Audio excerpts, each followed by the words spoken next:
The stagecoach lurched to a violent stop, and Olivia Vance pressed her gloved hand against the window, her breath catching at the sight of endless brown wilderness stretching in every direction under the merciless August sun of 1882. She had traveled all the way from Philadelphia to Central City, Colorado, expecting civilization, perhaps a modest homestead. But as the driver gestured toward a distant shape shimmering in the heat, her corset suddenly felt impossibly tight. The ranch house sat miles from town, isolated against the rocky foothills, and between her and that structure lay nothing but sagebrush, dust, and the terrifying reality that she had agreed to marry a man she had never met. The driver, a grizzled man with tobacco-stained teeth, helped her down from the coach with little ceremony. Her trunk landed in the dirt beside her with a thud that sent up a cloud of dust that coated her dark traveling dress. She had packed everything she owned in that trunk, sold her few possessions in Philadelphia, and burned every bridge that might have allowed her to return. Her aunt had died 6 months ago, leaving Olivia with nothing but debts, and the grim prospect of working in a factory for wages that would barely keep her fed. When she saw the advertisement in the newspaper seeking a bride for a Colorado rancher, she had responded with a desperation that embarrassed her even now. The correspondence had been brief and businesslike.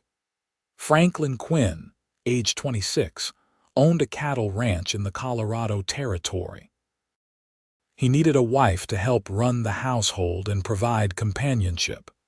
He promised a comfortable home, security, and respectful treatment. His letters had been stiff and formal, revealing little of his personality, but Olivia had convinced herself that respect and security were more important than romance. She was 23 years old, and her options had narrowed to nothing. Now, standing in the brutal heat with sweat trickling down her spine, she wondered if she had made a catastrophic mistake. A figure on horseback appeared in the distance, growing larger as it approached at a steady gallop. Olivia's heart began to race.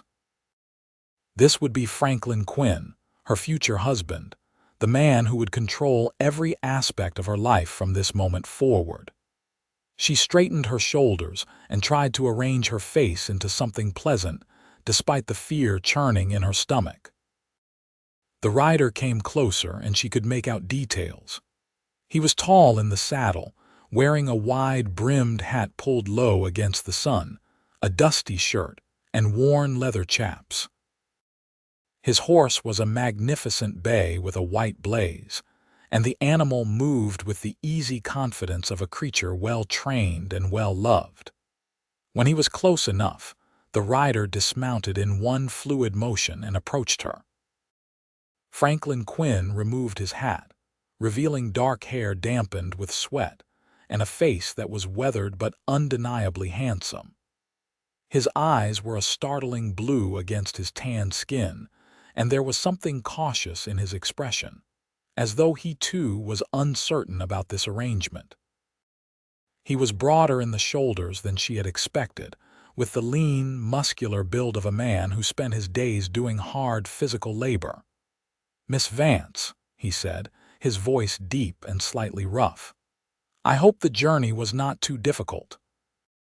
"It was long," Olivia managed, her own voice sounding thin and strained to her ears. "But I arrived safely." He nodded, looking uncomfortable. For a moment they simply stood there, two strangers who had agreed to bind their lives together based on nothing but letters and desperation. The stagecoach driver cleared his throat pointedly, and Franklin reached into his pocket to pay the man. Then the coach was rolling away, leaving them alone in the vast emptiness of the Colorado landscape. "The ranch is about 3 miles that way," Franklin said, gesturing toward the distant structure she had glimpsed earlier. "I have a wagon waiting just up the road. I thought it might be more comfortable for you than riding." "Thank you," Olivia said, grateful for this small consideration. "That is very thoughtful." He picked up her trunk as though it weighed nothing and secured it to his saddle with practiced efficiency. Then he offered her his arm, and they walked together up the dusty road toward a wagon that waited in the shade of a scraggly cottonwood tree. The heat was overwhelming, pressing down on her like a physical weight. Her dress, appropriate for Philadelphia's summer, felt absurdly heavy here, and the tight lacing of her corset made each breath a struggle. Franklin helped her onto the wagon seat, and she noticed that his hands were calloused and strong, but his touch was gentle. He swung himself up beside her and took the reins, clicking softly to the horses. They began to move at a steady pace across the uneven terrain, and Olivia gripped the edge of the seat to keep from being jostled too roughly. "The house is not grand," Franklin said after a few minutes of silence, "but it is sturdy and comfortable. I have been working to improve it these past few years. There is a good well, and the land is suitable for cattle. We have about 200 head right now, and I hope to expand the herd over time." Olivia listened to his words, trying to imagine what her life would be like in this place. 200 cattle seemed like an enormous number, though she knew nothing about ranching. In Philadelphia, she had lived in a cramped boarding house and worked as a seamstress, squinting by candlelight to stitch garments for wealthy women she would never meet. This life would be different in every conceivable way. "You have help with the ranch?" she asked, struggling to make conversation. "I have 2 hands who work for me," Franklin replied. "Miguel and his son Carlos. They are good men, hard workers. They have a small cabin on the property. Miguel's wife died a few years back, and they have been with me ever since." The wagon rolled on, and gradually the ranch house came into clearer view. It was a long, low structure made of rough-hewn logs, with a covered porch running along the front. Behind it stood a barn, several smaller outbuildings, and a corral where horses moved lazily in the heat. Mountains rose in the distance, their peaks still touched with snow despite the summer heat. It was beautiful in a stark, unforgiving way, but it was also profoundly isolated. The nearest neighbor was probably miles away, and the town they had just left was the only sign of civilization for what might be dozens of miles. As they drew closer, Olivia could see more details. There were curtains in the windows which surprised her. The porch looked swept and maintained. A few scraggly plants struggled to grow in boxes near the door, their leaves wilted from the heat but stubbornly alive. Someone had made an effort to turn this rough structure into a home, and she felt a flutter of something that might have been hope. But as the wagon pulled into the yard and came to a stop, the full reality of her situation crashed over her like a wave. This was it. This isolated ranch in the middle of nowhere would be her entire world. She would wake up here every morning, work here every day, sleep here every night, bound to a man she did not know and did not love. The enormity of what she had done, the irreversibility of this choice, suddenly overwhelmed her completely. The heat, the exhaustion from days of travel, the fear, and the crushing weight of her circumstances all converged at once. Olivia felt the world tilt sideways, felt her vision narrow to a pinpoint, and then felt nothing at all as consciousness slipped away from her. She fell, but she did not hit the ground. Strong arms caught her mid-collapse, lifting her with surprising ease. Through the fog of her faint, she was dimly aware of being carried, of Franklin's voice speaking close to her ear, low and urgent with concern. Then there was the blessed relief of shade and something soft beneath her, and his voice again, clearer now, saying words that penetrated even through her disorientation. "Welcome home," he said softly, and there was such unexpected warmth in those 2 words that something inside her chest constricted painfully. When Olivia opened her eyes, she found herself lying on a bed in a dim, cool room.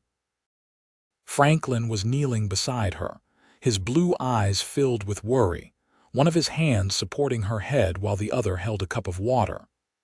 A man she did not recognize stood nearby, dark-skinned and weathered, with concern etched into the lines of his face. "Drink slowly," Franklin said, helping her sit up enough to sip from the cup. The water was cool and sweet, the best thing she had ever tasted. She drank greedily, and he did not pull it away until she had emptied the cup. "I am so sorry," Olivia whispered, mortified by her weakness. "I do not know what happened." "The heat," the other man said in accented English. "It is too much for someone not used to it, and you have traveled far, you must rest." "This is Miguel," Franklin said. "He helps run the ranch. Miguel, this is Miss Vance, my intended." Miguel nodded respectfully. "Welcome, Miss Vance. I will leave you to rest now. I will tell Carlos to bring water and prepare something light to eat." He left, closing the door quietly behind him, and Olivia found herself alone with Franklin in what was clearly his bedroom. The room was simple but clean, with whitewashed walls, a large bed covered with a handmade quilt, a bureau, a washstand, and a single chair. The curtains she had noticed from outside were drawn against the afternoon heat, creating a pleasant dimness. "I should not be in your bedroom," Olivia said, attempting to sit up fully. "It is not proper." "You fainted," Franklin said practically, though he stood and stepped back to give her space.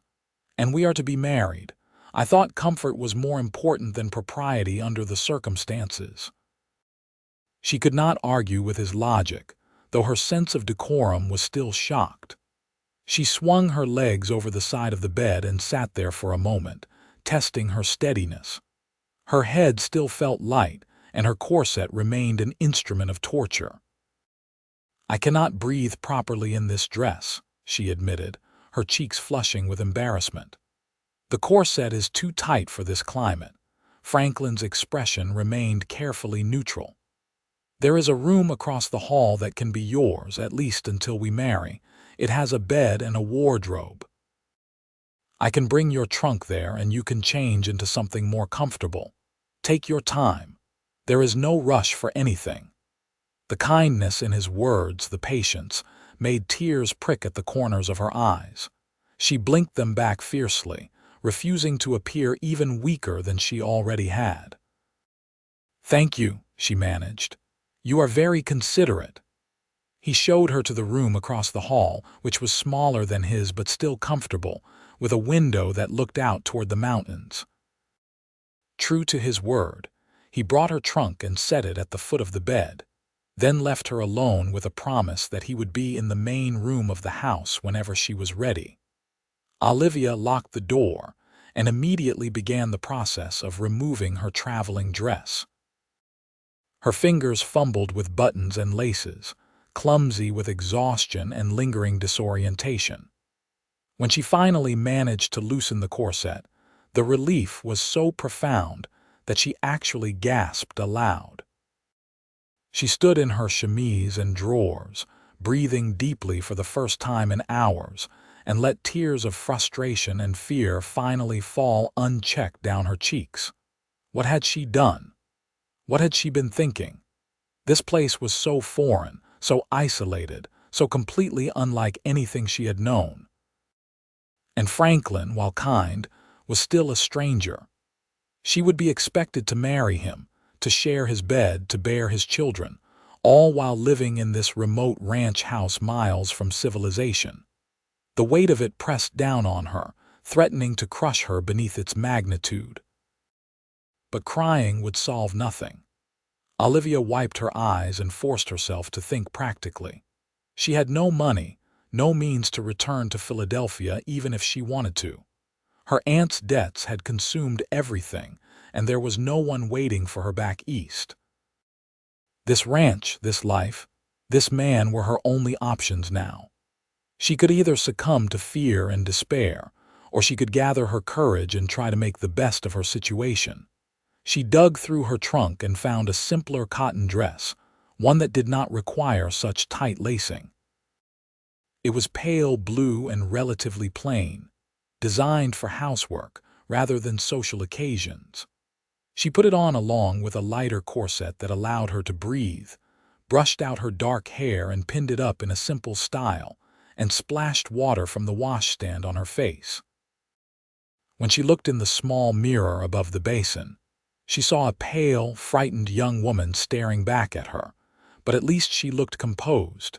Taking a deep breath, Olivia left the sanctuary of her room and went to find Franklin.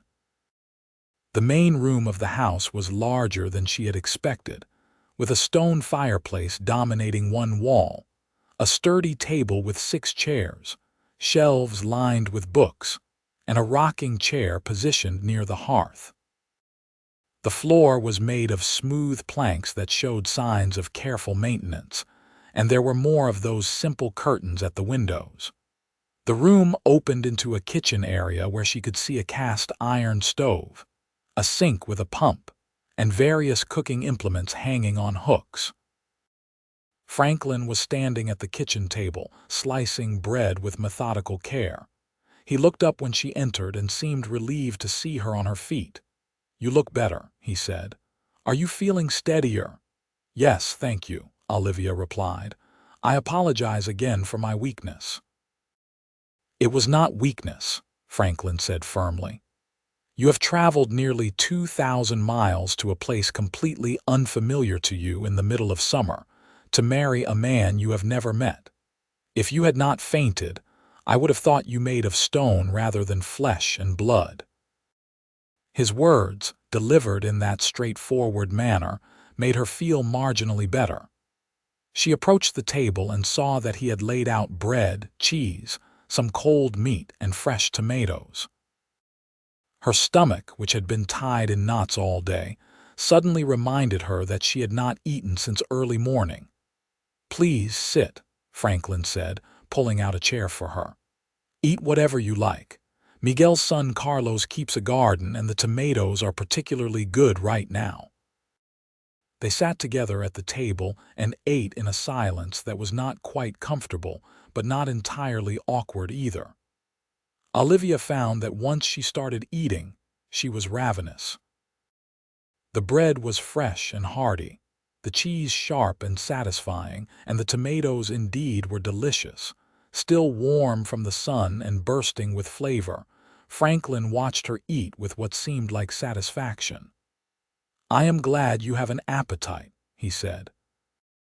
"I was worried the journey might have made you ill." "No, just overwhelmed," Olivia admitted. She decided that honesty might serve her better than pretense. "This is all very different from what I am accustomed to." "I imagine it is," Franklin agreed.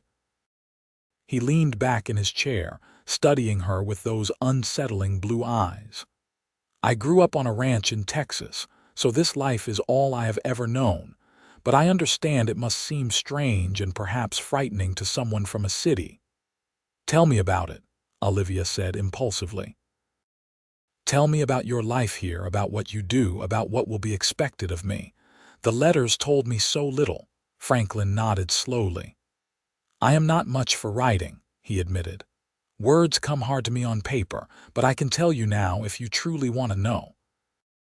"I do," Olivia said, and she meant it. Knowledge felt like it might be a defense against fear, so Franklin told her. He explained that he had come to Colorado 5 years ago with money saved from working on his father's ranch in Texas. He had purchased this land when it was nothing but wilderness, built the house himself with help from Miguel, and slowly built up his herd. The work was hard and never-ending. Cattle needed to be tended year-round, fences needed constant repair, predators had to be dealt with, and the weather was always a concern. Winters could be brutal in the mountains, with snow piling up for months, and summers were hot and dry with always the threat of drought. "As my wife, you would manage the household," Franklin said. "Cooking, cleaning, mending, preserving food for winter. If you know how to do those things. If you do not, Miguel's mother-in-law, Rosa, lives in town, and she has offered to come teach you what you need to know." There is a garden to maintain, chickens to tend, butter to churn. It is hard work, but no harder than what I understand you did in Philadelphia." "I was a seamstress," Olivia said. "I worked 12 hours a day in poor light, sewing until my fingers bled. I'm not afraid of hard work. But I know nothing about gardens or chickens or churning butter." "Then you will learn," Franklin said simply. "I did not know how to build a house or brand cattle when I started. We all learn what we need to survive out here." There was something reassuring about his matter-of-fact attitude. He did not coddle her or treat her like she was fragile, but neither did he seem to expect the impossible. He was simply laying out the reality of the situation, trusting her to be strong enough to hear it. "What about the marriage?" Olivia asked, forcing herself to address the most frightening topic. "When did you intend for the ceremony to take place?" Franklin's expression became carefully neutral. "There is a circuit preacher who comes through Central City once a month. He will be back in 2 weeks. I thought we might wait until then, to give you time to adjust and to be certain of your decision." "Certain of my decision?" Olivia repeated, surprised. "I thought the decision was already made." "You agreed to come here and consider marriage," Franklin said. "But if you find after a few days that this life truly is not bearable for you, I will not hold you to the agreement. I will give you money for passage back east and enough to live on until you can establish yourself. I want a wife, Miss Vance, but I do not want a prisoner." Olivia stared at him, stunned by this unexpected generosity. She had assumed she was trapped, that there would be no escape from whatever she had gotten herself into. The knowledge that Franklin would let her leave if she chose changed something fundamental in her perception of him. "That is very generous," she said softly. "But I have nowhere to go back east. The debts are too great, and there is no family left to help me." "Then you will stay because it is the best option available to you," Franklin said, "and I will try to make it a good option. I will try to be a good husband, Miss Vance. I cannot promise romance or poetry, but I can promise respect, security, and honest effort to make you comfortable." Something warm and unexpected unfurled in Olivia's chest. These were not the words of a great romance, but they were the words of a decent man, and decency suddenly seemed infinitely more valuable than passion. "Thank you," she said. "And please call me Olivia. Miss Vance sounds far too formal for 2 people who are planning to marry." A small smile touched Franklin's lips, transforming his face from merely handsome to genuinely attractive. "Then you must call me Franklin, or Frank if you prefer. Most people out here call me Frank." "Franklin," Olivia tested the name. "I think I prefer the full name, it suits you." They finished their meal, and Franklin showed her around the rest of the house. There was not much more to see beyond what she had already discovered, but he pointed out practical details like where supplies were kept, how to work the pump at the sink, and how to manage the stove. He showed her the storm cellar where preserved foods were stored, the chicken coop where a dozen hens scratched in the dirt, and the smokehouse where meat was cured. The sun was beginning to sink toward the mountains, painting the sky in shades of orange and gold, when they finally returned to the house.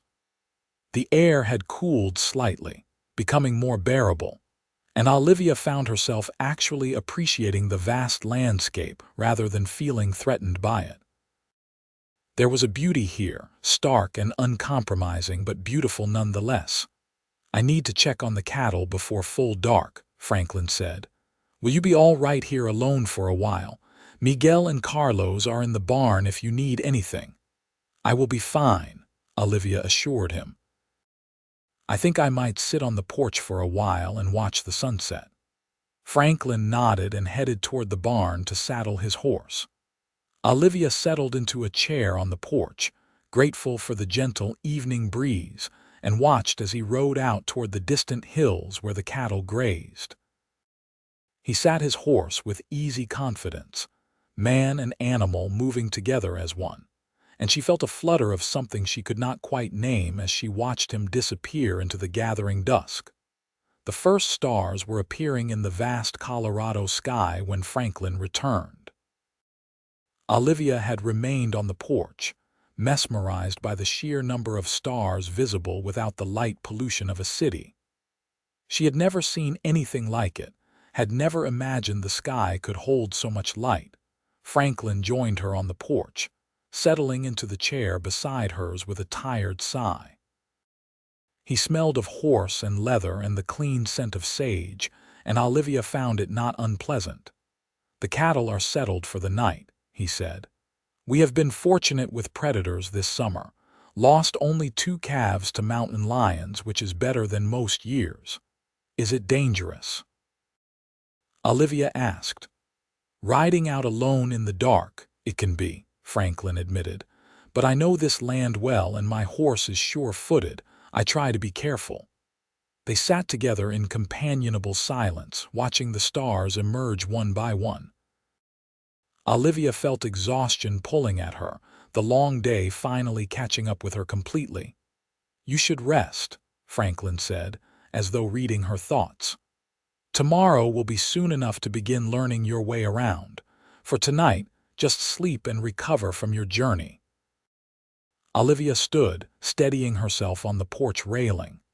"Thank you, Franklin, for your kindness today. I know this arrangement is strange for both of us, but I appreciate your patience." "We will figure it out together," Franklin said, rising to his feet as well. "Sleep well, Olivia." She went to her room, which already felt less foreign than it had hours ago, and changed into her nightgown. The bed was comfortable, the sheets clean and smelling faintly of lavender. Despite her exhaustion, or perhaps because of it, sleep did not come easily. Her mind kept replaying the events of the day. The moment of panic when she first saw the ranch, the terrifying disorientation of fainting, the unexpected gentleness of Franklin's hands catching her and his voice saying, "Welcome home." He was not what she had expected. She had braced herself for someone harsh, perhaps cruel, certainly demanding. Instead, she had found a man who seemed genuinely concerned for her comfort, who offered her choices rather than commands, who treated her with a respect she had rarely experienced even from men who claimed to care for her. It was too soon to call it anything like affection, but Olivia felt the first tentative shoots of trust beginning to take root in her heart. Perhaps this strange new life would not be the disaster she had feared. Perhaps it might even be something good. The next few days fell into a rhythm that was both exhausting and oddly satisfying. Franklin rose before dawn each day to tend to the cattle and the other ranch work, and Olivia began learning the skills she would need to run the household. True to Franklin's word, Rosa arrived on the second day, a stout Mexican woman with kind eyes and capable hands who spoke a mixture of English and Spanish, and had infinite patience for Olivia's ignorance.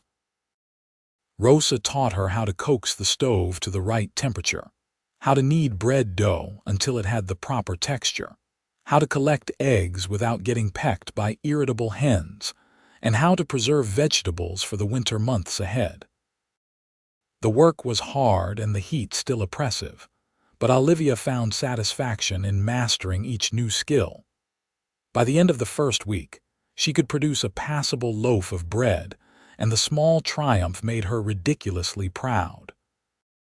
Franklin was gone most of each day, but they shared breakfast and dinner together, and gradually the awkwardness between them began to ease.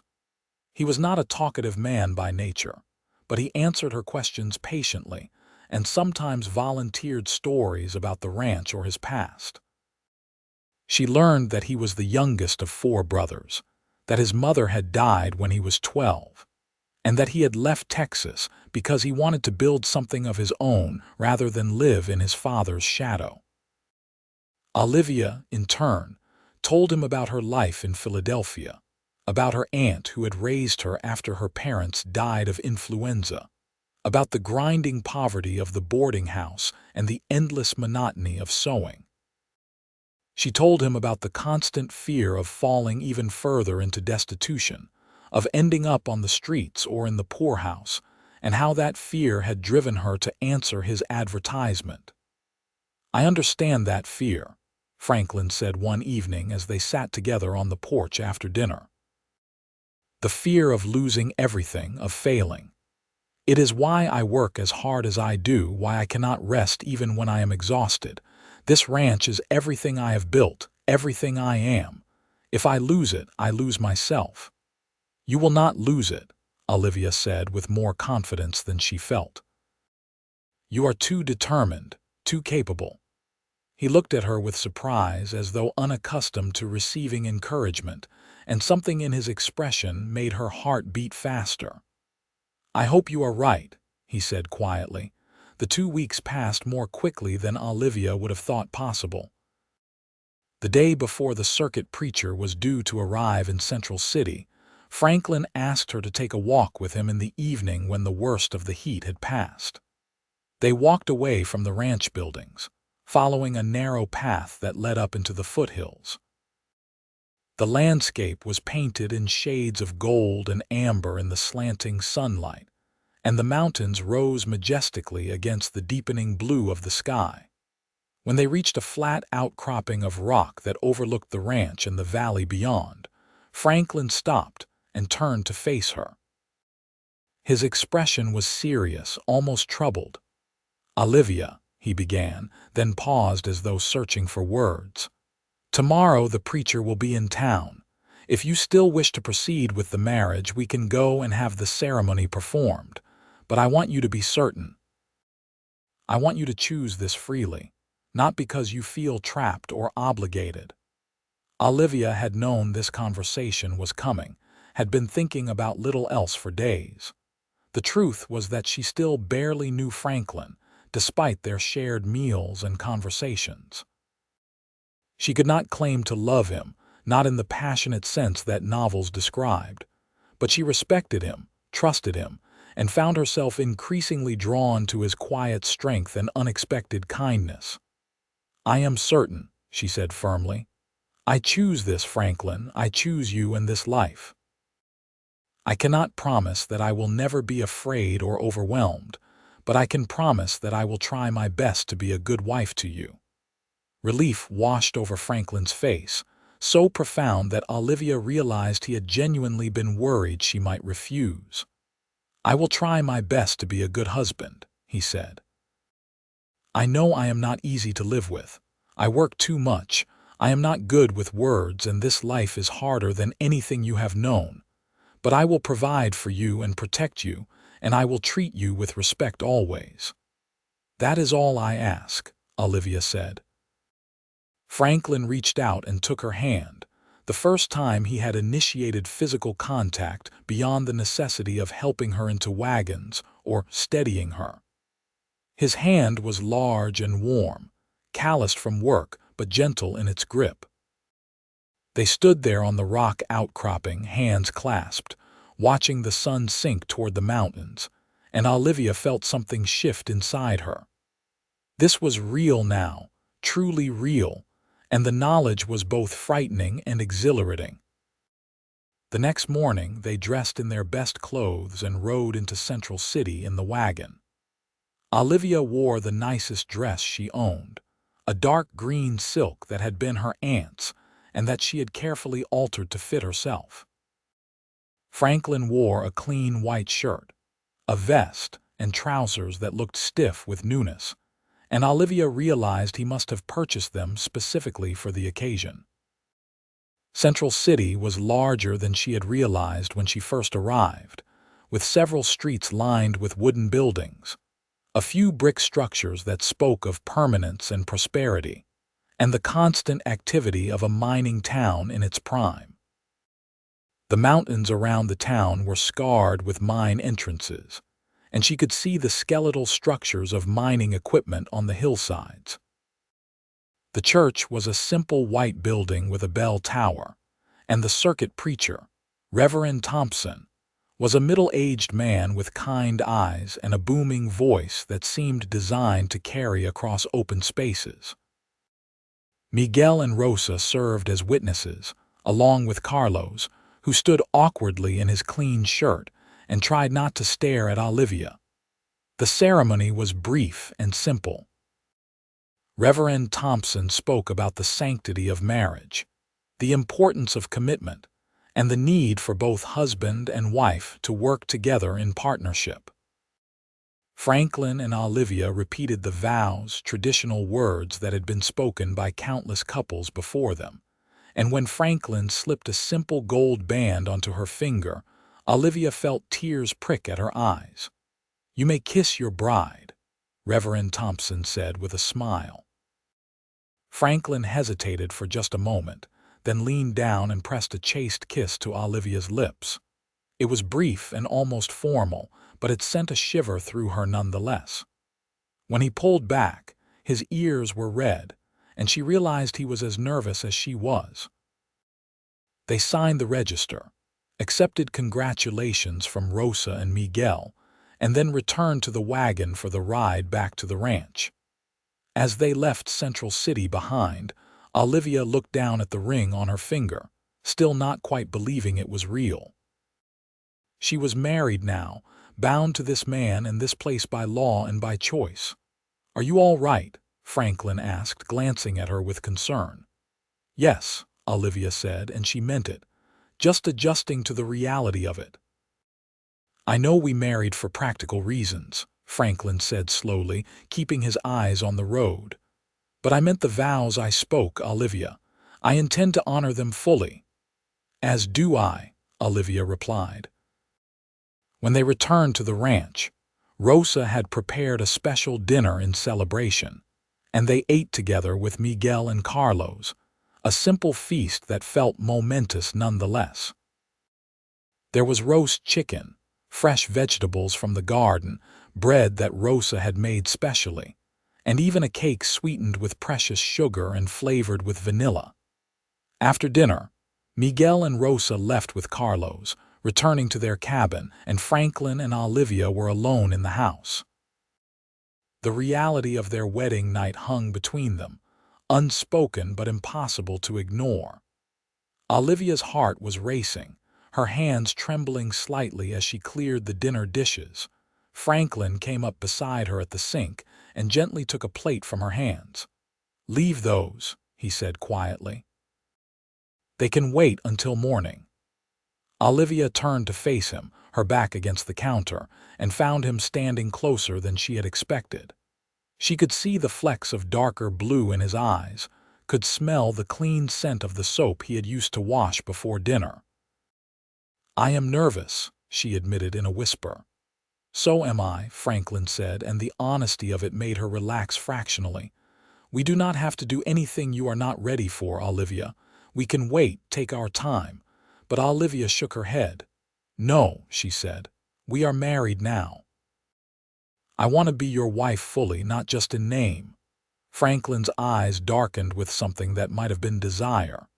He reached out slowly, giving her time to pull away if she wished, and cupped her face in his hands. His palms were warm and rough against her skin, and when he bent to kiss her this time, it was nothing like the chaste kiss in the church. This kiss was deeper, more urgent, and Olivia felt heat unfurl low in her belly in response. She wrapped her arms around his neck, pressing closer, and Franklin made a low sound in his throat that sent shivers down her spine.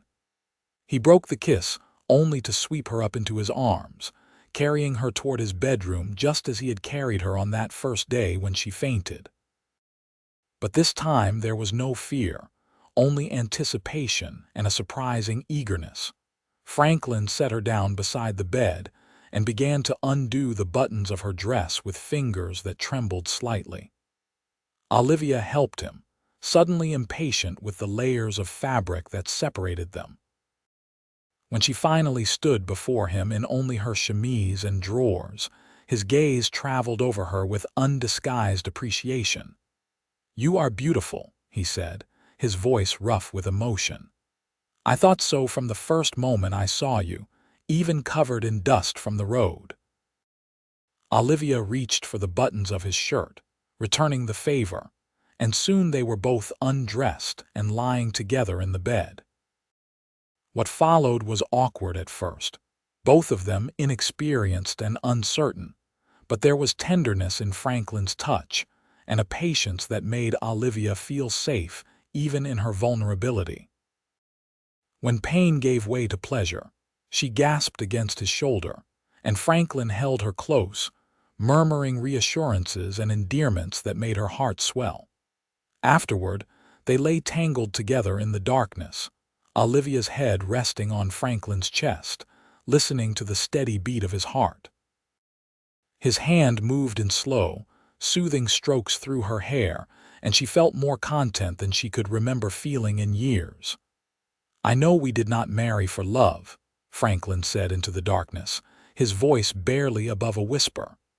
"But I hope that in time we might find something like it. I already care for you more than I expected to." Olivia lifted her head to look at him, though she could barely make out his features in the darkness. "I think perhaps we might," she said softly. "I think perhaps we already are beginning to." Franklin kissed her forehead gently, and they drifted off to sleep in each other's arms. Two people who had been strangers only weeks before but who were now bound together by vows, by choice, and by the first fragile threads of genuine affection. The months that followed were a period of adjustment and discovery. Olivia learned the rhythms of ranch life, the constant cycle of work that never truly ended. She grew stronger, her hands developing calluses, her skin tanning despite her best efforts to protect it from the sun. She learned to read the weather, to anticipate Franklin's needs, to find satisfaction in a well-cooked meal or a garden row free of weeds. Franklin, for his part, learned to open himself to her presence in ways that were clearly unfamiliar to him. He had lived alone for so long that the simple act of sharing his space required adjustment. But he made the effort, coming in from the fields to eat lunch with her, asking about her day, teaching her to ride one of the gentler horses so she could explore the land beyond the immediate ranch. They settled into their marriage, learning each other's habits and preferences, discovering what made each other laugh or frown. Olivia learned that Franklin had a dry sense of humor that emerged at unexpected moments, that he was deeply protective of those under his care, and that he worried constantly about things beyond his control, like weather and cattle prices. Franklin learned that Olivia was stronger than she looked, that she had a stubborn streak that matched his own, and that she sang while she worked, filling the house with melodies he had not realized he missed. Their physical relationship deepened and evolved, the initial awkwardness giving way to a passion that surprised them both. Olivia had not expected to desire her husband so intensely, had not anticipated the way her body would respond to his touch or the way she would come to crave the intimacy they shared.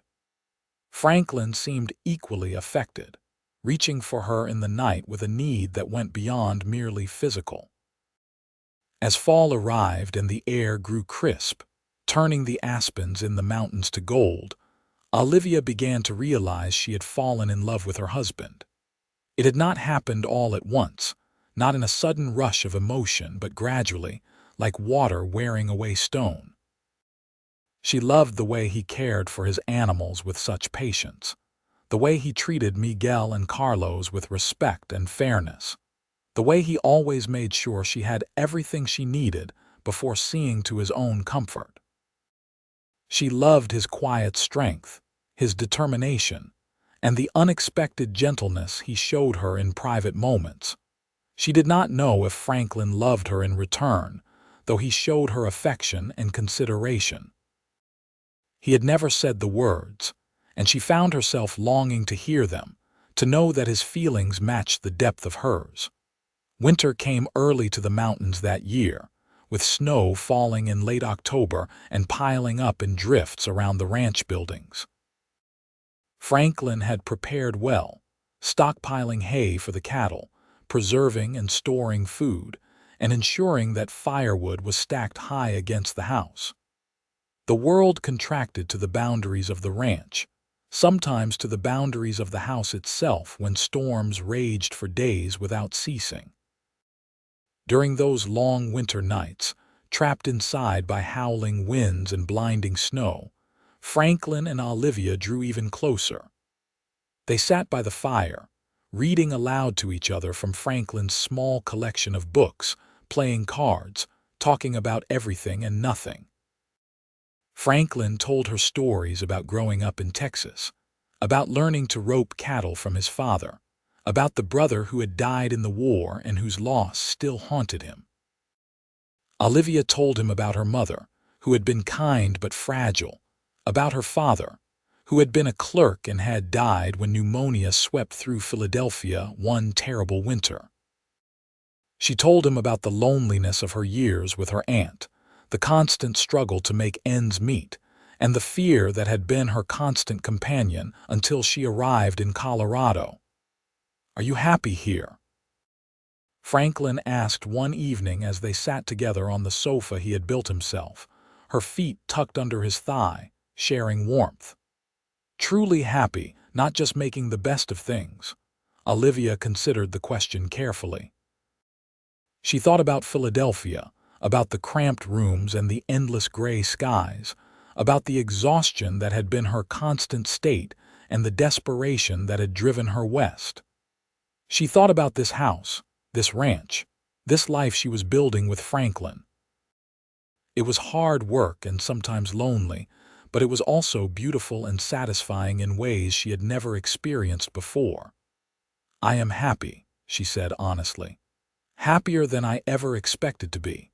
This is home now, truly home, and I would not want to be anywhere else." Franklin's arm tightened around her shoulders. "I am glad," he said quietly, "because I cannot imagine this place without you anymore. You have changed everything, Olivia. You have made this house into a home, made my life into something more than just work and survival." "You did the same for me," Olivia said, turning to look up at him. "You gave me safety and security, but you also gave me purpose and a future. I am grateful for that, Franklin. I am grateful for you." They kissed then, long and slow, and when they finally pulled apart, Franklin rested his forehead against hers and whispered, "I love you, Olivia. I do not know when it happened, but somewhere along the way, I fell completely in love with you." Tears sprang to Olivia's eyes, happy tears this time. "I love you too," she whispered back. "I have been wanting to tell you for weeks but did not know if you felt the same." "I feel the same," Franklin assured her, kissing away her tears. "I will always feel the same." Spring came eventually, as it always did, the snow melting to reveal the brown earth beneath and the first green shoots of new growth. The cattle had survived the winter better than Franklin had dared hope, and several of the cows were heavy with calves that would be born in the coming weeks. The ranch had weathered its first winter with Olivia as its mistress, and both the house and its inhabitants had emerged stronger for it. In early April, Olivia realized that her monthly courses had not come for the second time in a row. She had felt queasy in the mornings, her breasts were tender, and certain smells that had never bothered her before suddenly made her feel ill. She was not naive. She knew what these signs meant. She was carrying Franklin's child, and the knowledge filled her with a mixture of joy and terror. She waited until she was certain, until Rosa had confirmed her suspicions with the knowing eye of a woman who had borne children herself, before she told Franklin. She chose an evening when he came in early from the fields, tired but satisfied with the day's work. They ate dinner together, and then she asked him to sit with her on the porch where they had spent so many evenings talking. "Franklin," she began, her hands twisting nervously in her lap, I have something to tell you, and I hope it will make you happy." He looked at her with immediate concern. "What is it? Are you unwell?" "No, not unwell," Olivia said quickly. "Just pregnant. We are going to have a child, Franklin, probably in late autumn."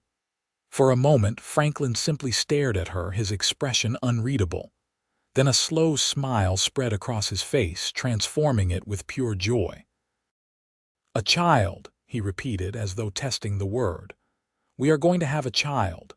"Yes," Olivia confirmed, smiling despite her nervousness.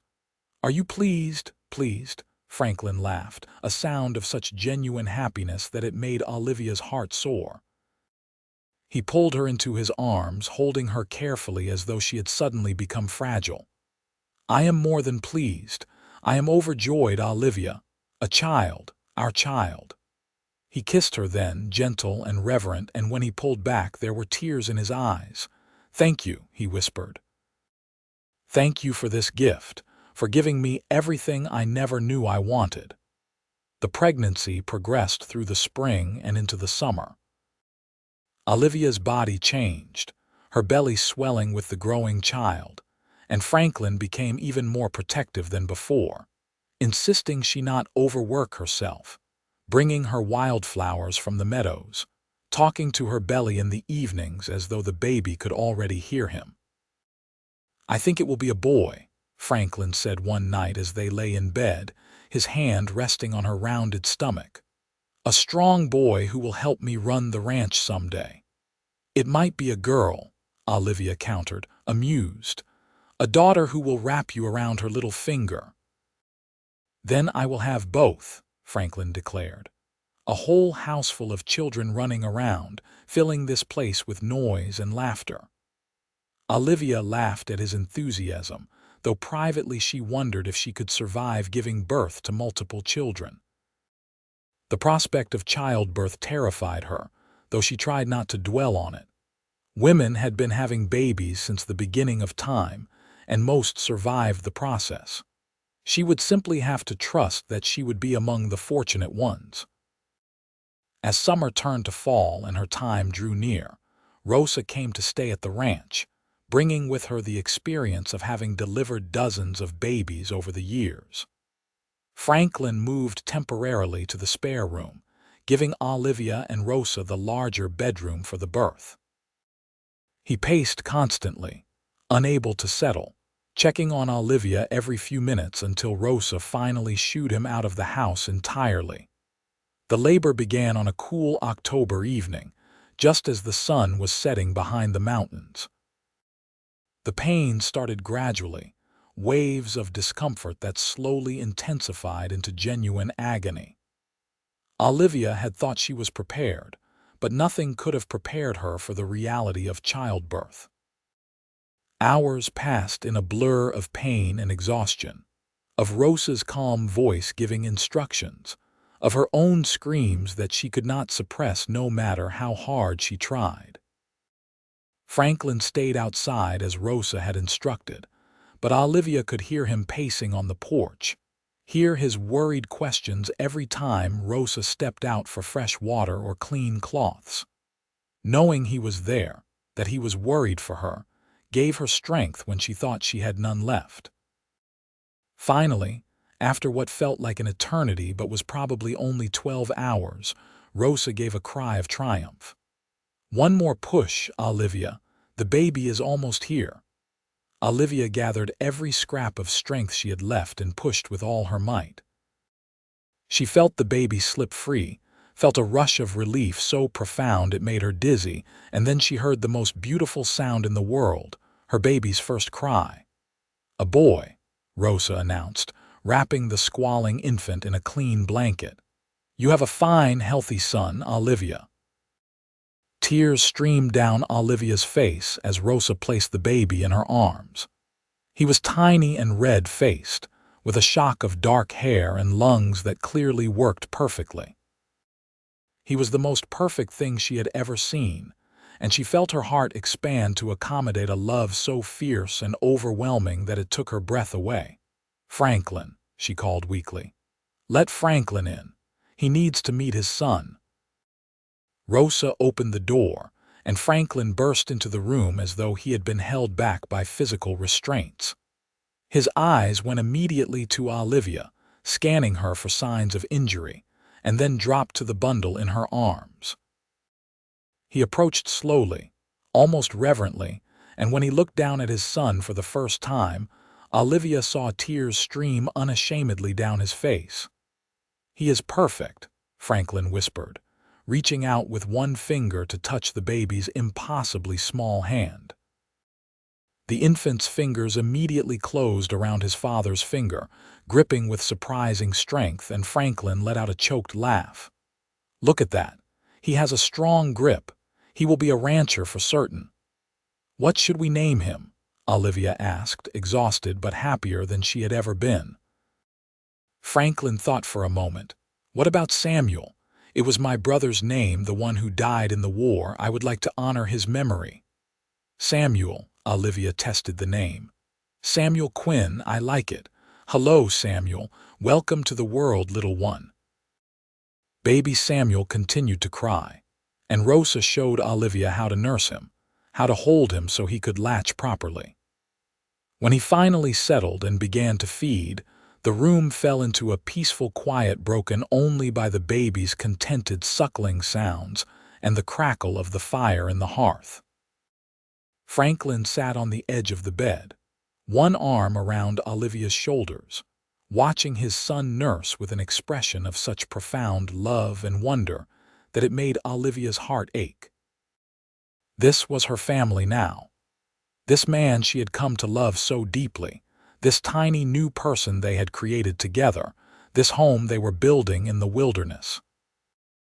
It was more than she had ever dreamed of having, more than she had ever dared to hope for on that terrifying day when she had first arrived and fainted at the sight of the ranch. "Thank you for catching me that day," Olivia said suddenly, the memory rising unbidden. "When I fainted. You caught me and said welcome home, and I think that was the moment everything began to change for me." Franklin looked at her with surprise, as though he had forgotten that first day. "I remember thinking how brave you were," he said, "traveling all that way to marry a stranger. I wanted so badly for this to be a real home for you, not just a place you were stuck. I am glad you think of it as home now." "It is home," Olivia said firmly. "You and Samuel and this ranch, this is where I belong.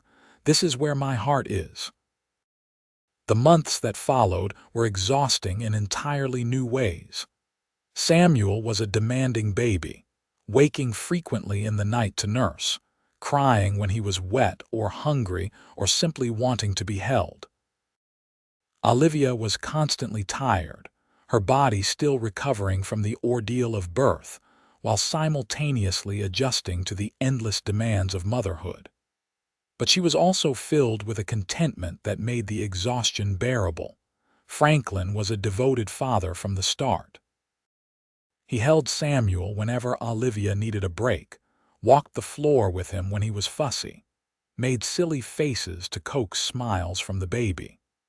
Watching her serious, hard-working husband become utterly besotted with their infant son was one of the greatest joys of Olivia's life. As Samuel grew from an infant into a toddler, the ranch prospered. Franklin expanded the herd, built a new barn, and hired an additional hand to help with the increasing workload. Central City continued to thrive as a mining town, providing a steady market for beef, and the Quinn Ranch became known for producing quality cattle. When Samuel was 2 years old, Olivia found herself pregnant again. This time she was less frightened, knowing what to expect, though the birth was no easier than the first had been. Their second child was indeed a daughter, as Franklin had predicted, and they named her Grace. She had Olivia's dark eyes and Franklin's stubborn chin, and she captured her father's heart completely. The years rolled by, marked by the changing seasons and the growth of their children. Samuel grew into a serious, responsible boy who followed his father everywhere, learning the ranch work with eager determination. Grace was spirited and adventurous, always getting into things she should not and charming her way out of trouble with her bright smile. When Samuel was 6 and Grace was 4, Olivia gave birth to twins, another boy and another girl.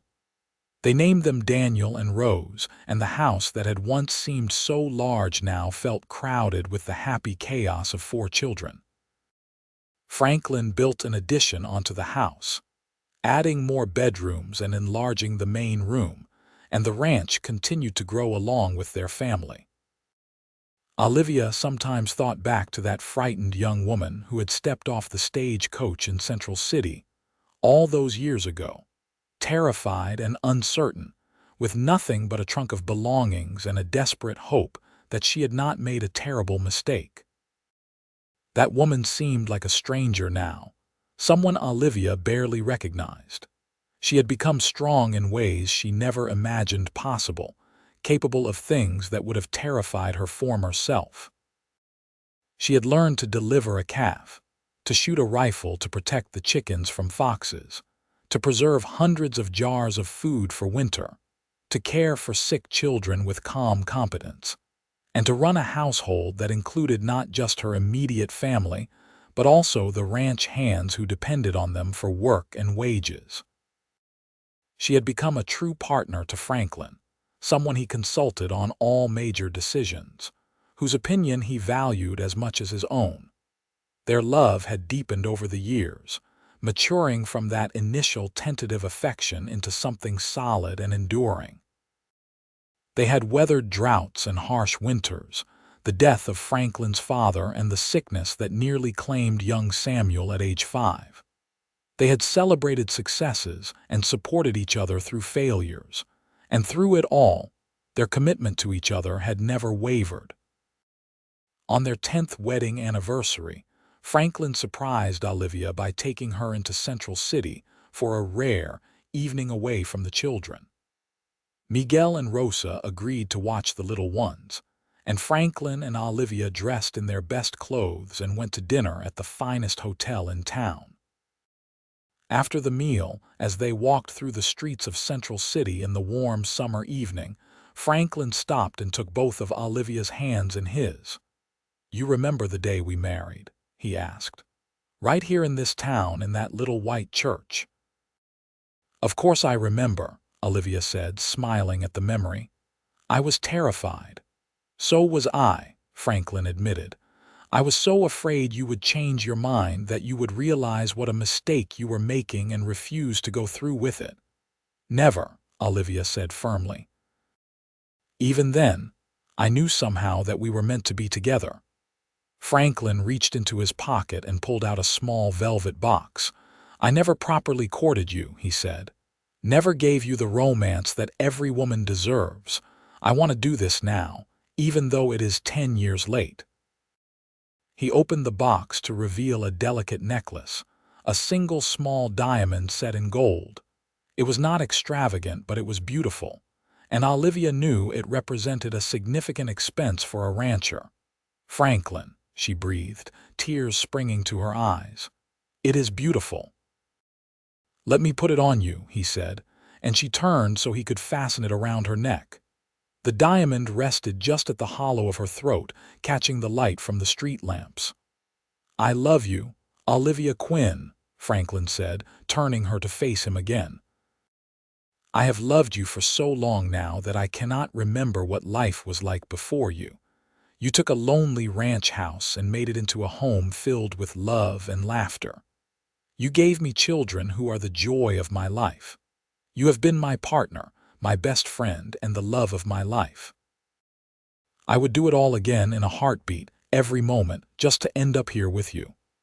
Olivia was crying in earnest now, happy tears that she did not try to hide. "I love you too," she said, "more than I can possibly express. You gave me everything, Franklin.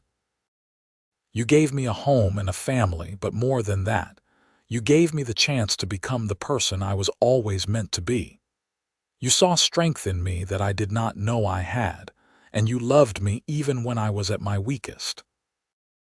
They kissed there in the street, not caring who might see, and when they finally pulled apart, both were laughing and crying at the same time. The years continued to pass, bringing both joys and sorrows as all lives do. They lost their third pregnancy to miscarriage, a grief that brought them closer even as it broke their hearts. Samuel grew into a fine young man who took over more and more of the ranch responsibilities, allowing Franklin to slow down as his body began to feel the toll of years of hard work.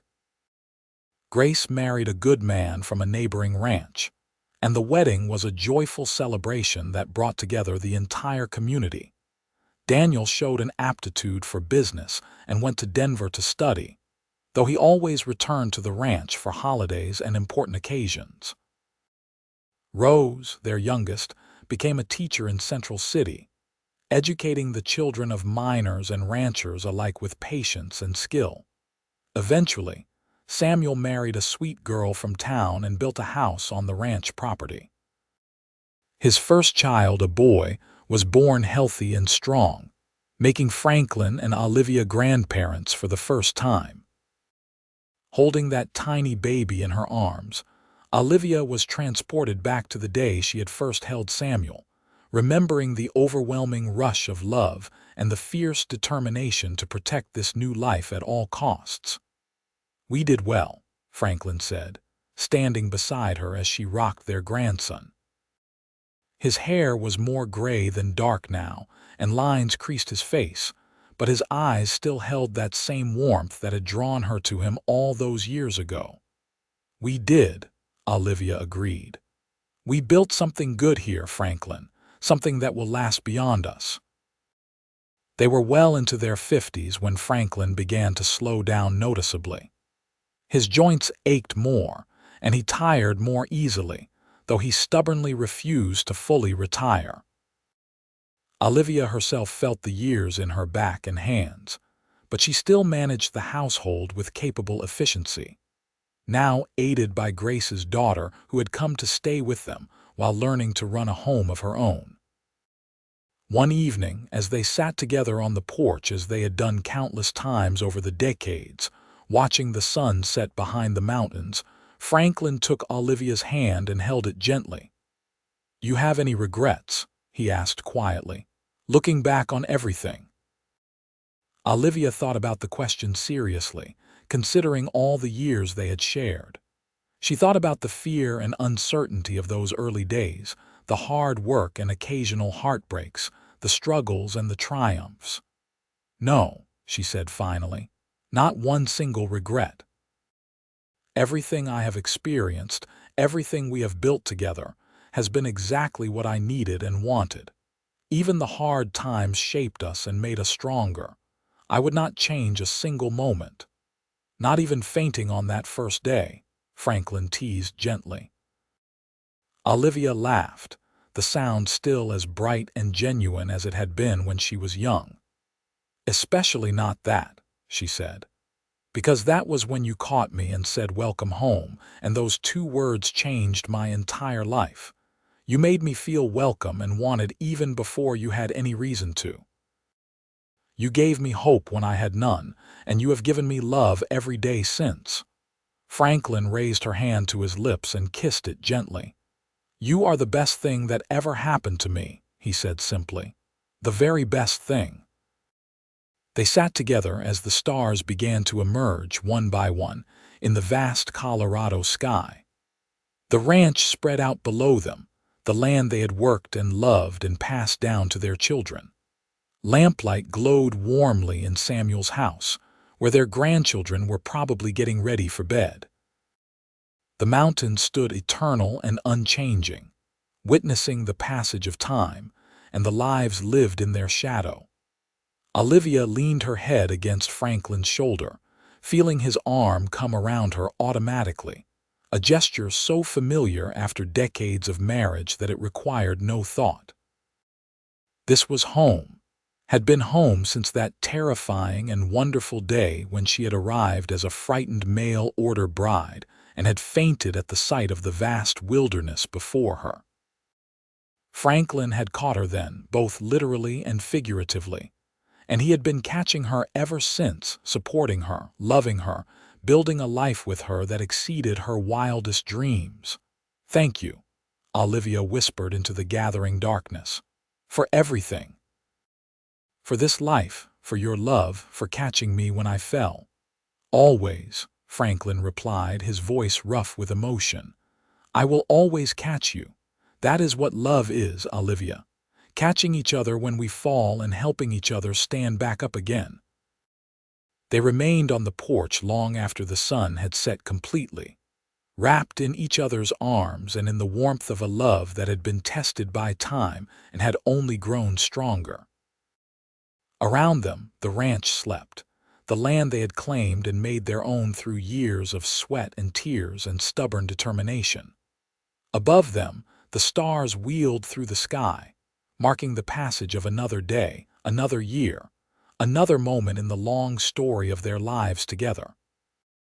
Inside the house, everything was quiet and peaceful. The bedroom they had shared for decades waited for them, the bed where they had loved and laughed and sometimes cried, where they had conceived their children and dreamed their dreams. The kitchen still smelled faintly of the bread Olivia had baked that morning. The floors Franklin had laid with his own hands still held strong beneath their feet. This was what they had built together, not just a ranch or a house, but a home filled with love and memory, a legacy that would continue through their children and grandchildren and all the generations yet to come. It had started with a leap of faith, with a desperate woman responding to an advertisement and a lonely man hoping for companionship. But it had become something far greater than either of them could have imagined.